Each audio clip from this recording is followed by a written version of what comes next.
벨라데타는 1844년 금실 좋은 소비루 부부의 맏딸로 태어났다. 그들은 벨라데타를 비롯하여 자녀들을 무척 사랑했다. 자녀들을 키우는 동안 변하지 않는 것은 사랑밖에 없었다. 다른 모든 상황은 어이없을 만큼 냉혹한 현실로 변했다. 벨라데타는 6살 때 천식에 걸렸는데 그전까지는 통통하고 건강한 아이였다. 천식은 평생 그녀를 따라다녔다. 벨라데타의 부모는 신혼 때 경제적으로 여유가 있어 제법 규모 있는 재분소를 경영했다. 하지만 손님들의 비위를 맞추느라 손해를 감수했고 회계장부 관리도 소홀히 했으며 도구가 낡은 것을 손보지도 못했다. 결국 손님이 줄어 세를 못 내게 되자 재분소는 남의 손에 넘어갔다. 부부는 깊은 모멸감을 안고 다 쓰러져가는 집에서 새빵살이를 시작했다. 그리고 어떤 일이든 마다할 수 없는 자벽부 신세가 되었다. 벨라데타의 어머니는 이 집 저 집 다니며 빨래와 청소를 했다. 그때가 1854년 벨라데타가 10살 때였다. 그해 말에 교황 비오 9세는 성모 마리아의 원죄 없으신 잉태를 교의로 선포했다. 원죄 없으신 잉태란 성모 마리아는 예수 그리스도의 공적을 미리 부여받아 어머니의 태내에 자리 잡은 순간부터 원죄를 면했다는 선언적 교리다. 그해 12월 소비루 부부는 네 자식을 먹여 살리느라 성모님의 원죄 없으신 잉태를 기념하는 본당 축제에도 가지 못했다. 부모가 자벽부로 맞벌이를 나가 있는 동안 벨라데타는 하루 종일 어린 동생들을 돌보아야 했다. 정규 교육을 받아본 적이 없는 그녀는 문맹이었고 표준말도 사용할 줄 몰랐다. 그녀는 비고르 지방의 사투리밖에 몰랐다. 1855년 가을 유행성 콜레라가 비고르 지역을 휩쓸고 지나가면서 많은 어린이들이 목숨을 잃었다. 벨라데타도 끔찍한 질병의 후유증을 얻게 되었고 평생 병약한 몸으로 지내야 했다. 딸의 치료비 때문에 소비루 부부는 경제적으로 더 큰 어려움을 감수해야 했다. 1857년에는 더욱 가난해져 보잘것없는 새빵살이마저 할 수 없어 말 그대로 길바닥으로 쫓겨났다. 사촌이 그들의 처지를 가엾이 여겨 카쇼 안에 가로 4m, 세로 2.5m의 방을 쓰도록 해주었다. 카쇼는 프랑스어로 감옥이라는 뜻이다. 한때 감옥이었던 이 건물은 관청에서 비위생적이라는 판정을 내리고 사촌에게 매도한 것이었다. 이런 저장실 방은 겨울에는 습기 차고 냉랭했으며 여름에는 통풍이 되지 않아 찜통 같았다. 그리고 밖에 산더미처럼 쌓여있는 퇴비 때문에 1년 내내 코를 찌르는 듯한 냄새가 진동했다. 카쇼에 살면서 벨라데타의 천식은 더욱 악화되었다. 1857년 3월 27일 경찰 2명이 수색 영장을 가지고 카쇼에 쳐들어와 벨라데타와 동생들은 공포에 떨었다. 메송그로스 제과점에서 밀가루 2푸대를 도둑맞았는데 제과점에서 잡일을 하던 벨라데타의 아버지가 용의자로 지목된 것이다. 경찰은 카쇼에서 아무것도 찾아내지 못했다.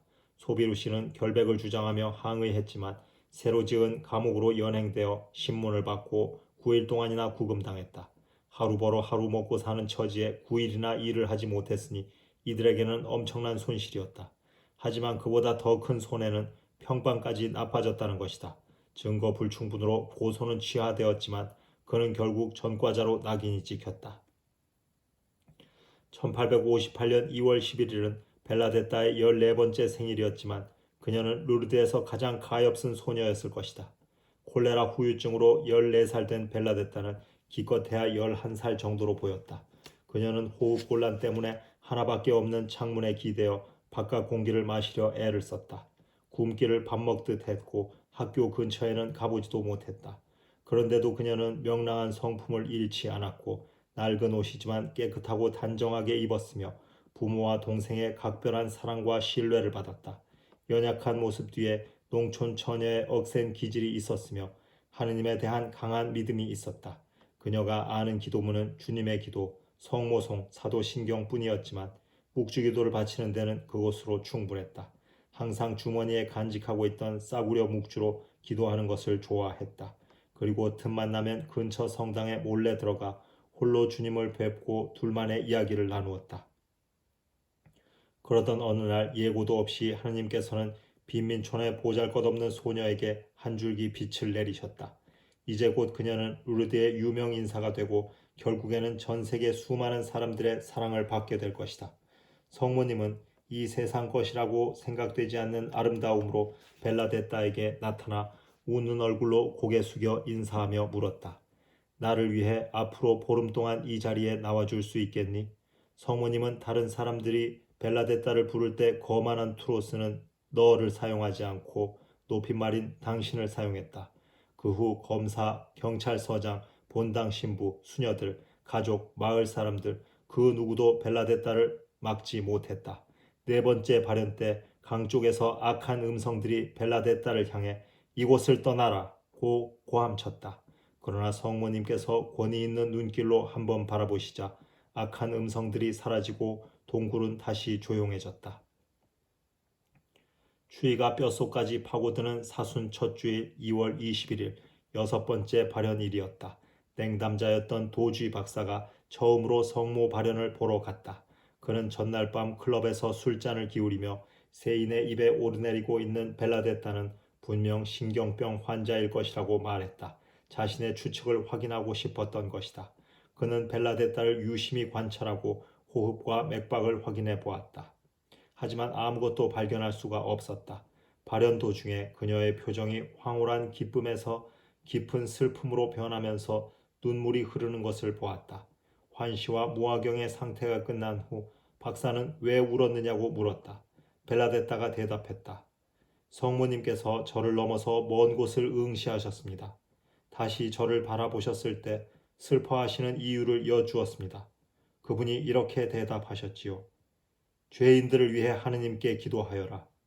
속죄, 회개, 그리고 고통에 관한 메시지의 시작이었다.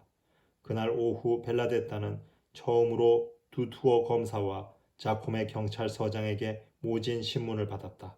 경찰 추산에 의하면 여덟 번째 발현이 있었던 2월 24일 수요일에는 4,500명이 모여들었다. 발현 도중 벨라데따의 표정이 다시 한번 어두워지더니 울기 시작했다. 그녀는 들고 있던 묵주를 힘껏 잡고는 작은 소리로 속죄, 속죄, 속죄 하고 중얼거렸다. 벨라데따가 전하는 메시지가 복음서와 다르지 않음을 확인한 많은 사람들이 그녀를 신뢰하게 되었다. 그러나 아홉 번째 발현이 있던 2월 25일에는 환멸을 느꼈다. 그날 벨라데따는 무릎으로 사방을 기어 다니더니 사람들이 보기에 아무 목적 없이 헤매는 것 같았다. 갑자기 단단하게 언 땅을 맨손으로 파기 시작했다. 그녀가 손으로 구멍을 파자 흙탕물이 스며들었다. 그녀는 양손으로 흙탕물을 떠서 마시고 얼굴에 발랐다. 군중들이 미쳤다고 수군거렸다. 후에 벨라데따는 이렇게 설명했다. 성모님께서 당신이 가리킨 샘에서 물을 떠 마시고 그 물로 씻으라고 하셨습니다. 군중들은 혐오감과 불신을 갖고 자리를 떠났다. 남아있던 사람들은 벨라데따가 판 작은 구멍에서 물이 콸콸 솟아나는 광경을 보고 경탄을 금치 못했다. 물은 점점 더 세차게 흘러나와 하루에 수천 리터의 물을 쏟아내는 깊은 샘이 되었다. 채석장 인부였던 루이 브리트는 19년 전 폭파 사고로 한쪽 시력을 잃었는데 샘 이야기를 듣고는 딸에게 샘물을 전해 적셔오라고 했다. 그리고 기도한 후 젖은 천을 눈에 대고 나서 보게 되었다. 그의 주치의였던 도지 박사는 할 말을 잃었다. 그 치유는 의학적으로 설명할 수 없기 때문이다. 도지 박사는 결국 하느님을 믿게 되었고 벨라데따의 든든한 지원자가 되었다. 2월 27일 주일날에는 열 번째 발현을 보기 위해 800여 명의 군중이 모여들었다. 벨라데따의 작은 손이 깊은 샘을 찾았다는 이야기가 전해지면서 의구심을 가졌던 사람들이 되돌아왔던 것이다. 벨라데따는 무화경 속에서 여러 번 허리를 굽혀 차갑게 언 땅에 입맞춤을 했다. 성모님이 죄인들의 속죄를 위해 그렇게 하라고 이르셨다는 것이다. 세 번째 발현까지는 기쁨과 평온함이 가득하여 벨라데따의 마음도 확신으로 가득 찼다. 그러나 이어서 참회의 중요성이 부각되었다. 성모님은 죄의 결과에 대해 말씀하시면서 얼굴에 깊은 슬픔과 근심의 그림자가 드리워졌다. 성모님은 어린 예언자에게 그리고 그녀를 통해 모인 군중에게 하느님에게서 멀어진 사람들을 위해 기도하고 회개할 것을 호소했다. 루카복음 19장 41절에서는 예수께서 예루살렘을 두고 눈물을 흘리셨다고 증언한다. 히브리서 5장 7절은 예수께서 큰 소리와 눈물로 기도하고 간구하셨다고 증언하고 있다. 루르드의 성모 발현은 성서적 상징으로 가득하다. 산 아래의 광야, 새로운 샘, 겸손된 귀 기울임, 물을 마시고 씻는 일 등 벨라데타가 땅에 입맞춤한 행위 역시 의미심장한 성서적 상징이다. 성서는 흙으로 빚어진 아담의 창조 이야기로 시작된다. 흙에서 난 우리는 흙에서 나는 먹거리로 살아가다 죽어 흙으로 돌아간다. 제 수요일 전례는 우리가 흙에서 왔으니 흙으로 돌아감을 극적으로 상기시킨다. 성모님은 벨라데타에게 동굴 앞에 언 땅, 죽은 것 같아 보이는 언 땅에 입맞춤하라 이르셨다. 그 땅은 고대의 폭풍으로 암석과 흙이 무질서하게 섞였다가 빙하에 의해 계곡으로 운반되어 형성된 땅이다. 나는 성모님이 땅에 입맞춤하라 이르신 것은 삶의 기쁨뿐만 아니라 고통까지 포함하여 사랑 가득한 마음으로 자신의 처지를 받아들이라는 뜻이었다고 생각한다. 그녀는 상처받은 인류의 한 구성원으로서 자신의 처지를 받아들이도록 초대받은 것이었다. 벨라데타는 성모님의 초대를 기쁜 마음으로 받아들였다. 그리고 콜레라로 쇠약해지고 천식으로 고통받는 육체 안에서 카쇼의 지저분하고 모욕적이며 무기력한 삶 안에서 그 의미와 아름다움을 발견하기 시작했다. 성모님은 벨라데타를 예수님의 산상수훈 중 역설적인 참된 행복으로 인도하셨으니 의로움을 위해 슬퍼하는 이들, 굶주리고 목마른 이들, 박해받는 이들은 복되도다. 벨라데타는 훌륭한 여성으로 성장했다. 천식 때문에 자주 호흡곤란을 겪었지만 하느님을 섬기고 동료들을 사랑하는 데 힘을 아끼지 않았다. 몇 년 후 카리에스가 그녀의 몸을 서서히 파괴했다. 그녀는 35살에 세상을 떠났다. 그녀는 이미 영웅적인 성인으로 칭송받았다. 왕세자 그리스도의 사랑을 받는 신데렐라가 된 것이다. 그 후 수백 명의 중견 작가들이 그녀의 삶을 다루었다. 매년 수많은 사람들이 프랑스의 니버 수도원을 방문하여 유리관에 모셔져 있는 그녀의 시신 앞에서 기도한다. 수도 생활 중 한 번도 나태해지거나 짜증을 낸 적이 없는 그녀는 화창한 봄과 풍성한 가을뿐만 아니라 혹독한 겨울까지도 적극적으로 받아들였다. 그녀의 부모는 때로 아둔하고 무능했지만 그녀는 그들을 무척 사랑했다.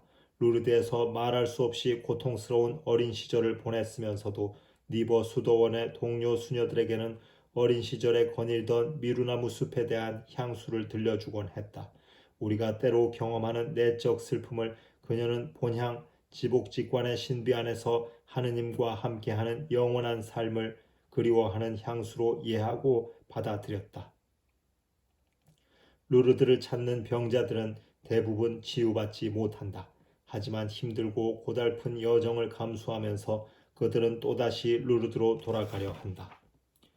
그들이 루르드의 매력을 느끼는 이유는 그곳에서 얻는 마음의 평화 때문이며 그곳에서 찾게 되는 고통의 의미 때문이다. 하느님은 실제 하시며 가까이 계심을 깨닫는다. 우리의 삶은 최종 목적지가 아니라 하나의 여정이라는 성서의 가르침을 새롭게 깨닫는다. 그들이 앓고 있는 질병과 좌절은 더 심오한 지혜로 안내하는 도구이며 하느님의 사랑을 알지 못하는 이들에게 하느님의 사랑을 전할 수 있는 기회가 된다. 그들의 고통은 하느님의 소명이라는 숭고한 성격을 띠게 되며 사도 바오로가 골로사이서 1장 24절에서 말했듯이 신비에 참여하라는 부르심이 된다. 나는 여러분을 위하여 기꺼이 고통을 겪고 있습니다. 그리고 나는 그리스도의 몸인 교회를 위하여 그리스도의 남은 고난을 내 몸으로 채우고 있습니다. 아시시의 성 프란치스코가 세상을 떠나기 2년 전인 1224년 자신이 일으켰던 운동이 와해되는 것은 아닌가 하고 근심에 빠졌다. 그는 험준한 알베르노 산에 들어가 40일간 기도와 단식을 했다. 그리스도의 순환에 대해 묵상하면서 두 가지 은총을 간구했다. 예수께서 십자가 위에서 겪으신 고통을 자신도 경험할 수 있는 은총을, 그리고 우리를 위해 그토록 극심한 고통을 받게 한 사랑을 경험할 수 있도록 은총을 구했다. 하늘이 그의 간구를 들어 오상을 허락하셨으니 양손과 발과 옆구리에 예수님 같은 형상의 상처가 생겼다. 프란치스코가 상처를 감추려 애썼지만 수도의 형제들은 알게 되었다. 명랑하고 쾌활한 가운데 사춘기를 보낸 프란치스코는 전장의 패배와 감금 생활 그리고 질병으로 목숨을 잃을 뻔했던 경험으로 인해 거의 황폐해 있었다. 그때 처음으로 그리스도를 향해 마음을 돌렸다. 그러다 우연히 나환자를 만나게 되었는데 모습이 너무나 처참하고 끔찍해서 도망가고 싶었다. 그러나 그는 두려움과 혐오감을 극복하고 가엾은 나환자에게 다가가 포옹했다. 그로부터 여러 해가 지난 1224년 그는 인생에서 가장 큰 은총을 받는다. 그는 그리스도처럼 사랑하게 되었으니 다른 이에게 자유와 구원을 가져다 주는데 도움이 되는 고통마저 사랑하게 되었다. 많은 이들이 고통을 겪음으로써 좌절하고 세상의 원한을 품고 분노하거나 사기가 꺾여 체념한다. 때로는 하느님에 대한 믿음과 신앙심을 잃고 만다. 사랑이신 하느님이 왜 그토록 힘겨운 고통을 허락하신단 말인가? 성 프란치스코는 십자가에 못 박히신 주님을 묵상함으로써 그 문제의 답을 얻었다. 십자가는 본향 여정의 남은 길을 안내하는 이정표가 되었다. 그 이정표는 땅에 깊이 박힌 채 아버지 하느님을 가리키며 양팔을 벌려 모든 사람을 끌어안고 있다. 벨라데타의 경우에는 성모 마리아의 얼굴에 드리운 슬픔이 우리를 본향으로 인도하고자 하시는 하느님의 뜻과 그분이 겪으신 고통의 신비를 깨닫도록 이끌어 주었다. 심층심리학자 융은 전인적이기를 원한다면 우리의 그림자 부분을 받아들여야만 한다고 주장했다. 기도의 기술을 배우는데 도움이 되는 두 문자어를 알고 있는데 아마 융도 이에 찬성했을 것이다. 그것은 SAP라는 것인데 S는 침묵, silence, A는 지금 이 순간을 받아들임, acceptance, 그리고 P는 간구, pleading를 뜻한다. 고통은 땅을 한동안 쉬게 하고 또 기다리게 하는 겨울과 같다. 고통은 우리를 더욱 심오하고 확신을 가져다 주는 지혜로 인도한다. 이에 대한 아랍 속담이 있다. 항상 맑은 날씨만 계속된다면 세상은 온통 사막으로 변할 것이다. 일본학 교수 도널드 키는 그가 번역한 수필집에서 신뢰할 수 없는 친구의 7가지 유형을 나열해 놓았다.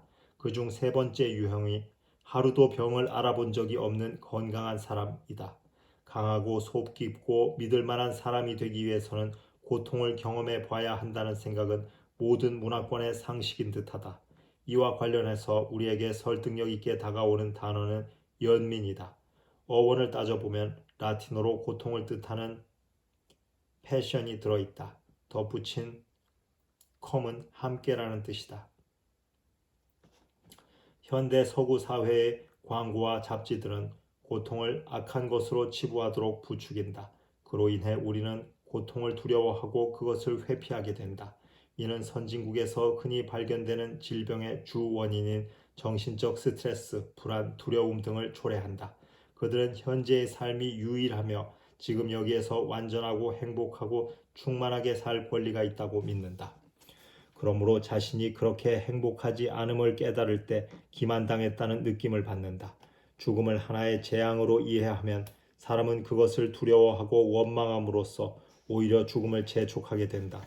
오늘날 서구 사회의 많은 이들은 병적으로 걱정한다. 삶을 사랑했던 성 프란치스코는 누님인 죽음을 기쁨으로 노래했다. 현명한 누님은 어린 남동생을 잘 인도하여 본향으로 가는 길에 마지막 고비를 잘 넘도록 도와준다. 벨라데타는 성모님을 한번 뵙고 난 후 세상의 어느 것도 자신의 마음을 사로잡지 못했다고 했다. 알렉시스 카렐은 불가지론이라는 사막을 40년간 방황한 끝에 기도하기 시작했고 자신이 이룩한 과학적 진보보다도 더욱 만족하게 하는 무엇을 발견했다.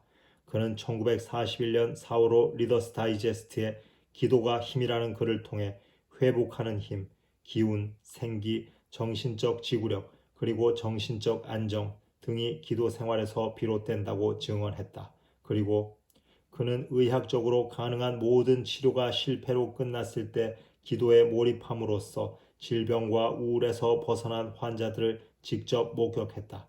안타깝게도 많은 이들이 기도를 평가절하하고 있다. 기도를 단지 아이들이 원하는 것을 손에 넣기 위해 조르는 것으로 생각한다면 비가 내려온 세상을 적시는 것을 정원의 작은 수만을 채우는 것으로 묘사하는 것과 같다. 정원의 작은 수반을 채우는 것으로 묘사하는 것과 같다. 우리는 그리스도를 담는 데 기도를 통해 큰 힘을 얻는다. 그는 제2차 세계대전을 언급하며 글을 마무리했다. 오늘날 기도는 꼭 필요하다. 종교적 관념을 소홀히 함으로써 세계가 파멸의 위기에 처하게 되었다. 카렐이 처음으로 하느님을 진지하게 생각했던 루르드는 무엇보다도 기도하는 곳이었으니 기도를 통해 사람들은 물질적 세계를 넘어선 통찰력을 얻고 그리스도를 닮으려는 열망을 키운다. 1960년대 약물 문화의 개막이 예고되었다. 열렬한 대변인들은 새로운 세대를 향해 자유로워지라고 외쳐댔다. 그들은 자신있게 말했다. 실제성은 우리가 마음먹기에 달려있다. 우드스탁의 신복음은 우리가 원하기만 한다면 마음대로 의미와 행복을 창조해낼 수 있다고 선언했다. 대마초와 LSD가 고통을 치유하고 긴장을 해소시키는 새로운 성사였다. 바이런 애플리아드는 약물 문화의 열매를 허무주의, 유아론, 그리고 반사고로 요약했다. 유아론은 우리의 생각이 확실하고 유일한 실제라고 단언한다. 포스트 모더니즘은 어떤 것에도 확실성을 기대할 수 없다며 짐짓 엄숙하게 선언한다. 포스트 모더니즘이 조장한 모든 것에 대해 의심하는 행태는 요즘 종교적 글 속에서도 적지 않게 발견되고 있다. 예수 연구의 사람들, 매스컴을 이용하는 것이 중요하다고 생각하고 있다. 은 대부분의 성서 구절에 마침표 대신 물음표를 붙여야 한다고 주장한다. 그리하여 하느님, 부활 사건, 도덕, 내세, 영원한 생명, 기도 등 모든 것이 결국에는 험티덤티처럼 곤두박질치며 무너진다. 이러한 붕괴는 성서의 원저자인 하느님만이 바로잡으실 수 있을 것이다. 여러분은 학창시절에 하나의 주제를 놓고 긍정적인 면과 부정적인 면을 각각 주장하는 논쟁 수업을 받았을 것이다. 그 수업은 사고력을 키우는 데 효과적이다. 또한 머리만 잘 쓴다면 어떤 주제든 그리고 찬성이든 반대든 이길 수 있다는 것을 경험했을 것이다. 그렇다. 이론은 흔하디 흔하다. 역사가 증명해 주듯 히틀러나 스탈린은 정교한 선전을 통해 수많은 사람들에게 재앙을 가져다 주었다. 수많은 이론보다 하나의 사실이 더 확실하다. 루르드의 치유 사례, 예수께서 보이신 치유 기적이 그랬듯이 는 전 세계 수많은 사람들이 삶의 결단을 내리는 데 도움을 주었다. 그들이 마음의 평화와 영적 활력을 얻었다는 또 하나의 사실은 그 결단이 옳았음을 확증해 준다. 1893년 세상을 떠난 후 곧바로 명예의 전당에 오른 미국 성공의 필립스 브룩스 주교가 기도에 관해 설득력 있는 글을 썼다. 그의 글은 수월한 것만 선택하려 하며 희생 없이 은총만 받으려는 현대 미국 사회의 막가는 문화, 비판과 판단 없이 무엇이든 용납되는 를 바로잡아 줄 수 있는 그런 글이다. 그가 발견한 하느님은 독수리 같은 하느님이었다. 우리는 그분을 닮도록 부름받았다. 폭풍우도 두려워하지 않는 독수리가 되면 미래를 전망할 수 있는 안목이 생긴다. 수월한 것만 선택하는 문화는 땅에 떨어진 찌꺼기를 쪼아대며 일생을 보내는 암탉을 만들어낸다. 썩은 음식 찌꺼기라도 기분만 좋으면 상관없다고 생각한다. 암탉의 안목은 자기 부리 앞에 있는 한 뼘의 땅에 국한되어 있다. 필립스 브룩스 주교의 글에서 발췌한 내용을 소개한다. 편하고 안락한 삶을 위해 기도하지 말라. 더 강한 사람이 되도록 은총을 구하며 기도하라. 당신의 능력에 맞는 임무를 달라고 기도하지 말라. 당신의 임무를 수행해 낼 수 있는 능력을 달라고 기도하라. 그러면 당신이 이룬 일이 아니라 바로 당신 자신이 기적이 되리라. 하루하루 당신 자신에게 감탄하게 되고 하느님의 은총이 베풀어 주신 삶의 풍요로움에 감동하게 되리라. 서기 230년에 세상을 떠난 테르툴리아노도 그와 비슷한 권고를 남겼다. 기도가 고통을 피하게 하는 특별한 은총을 가지고 있지는 않지만 고통 중에 있는 사람, 슬픔에 빠진 사람, 고난받고 있는 사람들을 인내로 무장하게 해준다. 기도는 은총을 증대시킴으로써 주님께 받은 것이 무엇인지를 깨닫게 하는 한편 하느님의 이름을 위해 고난받고 있음을 납득하게 한다.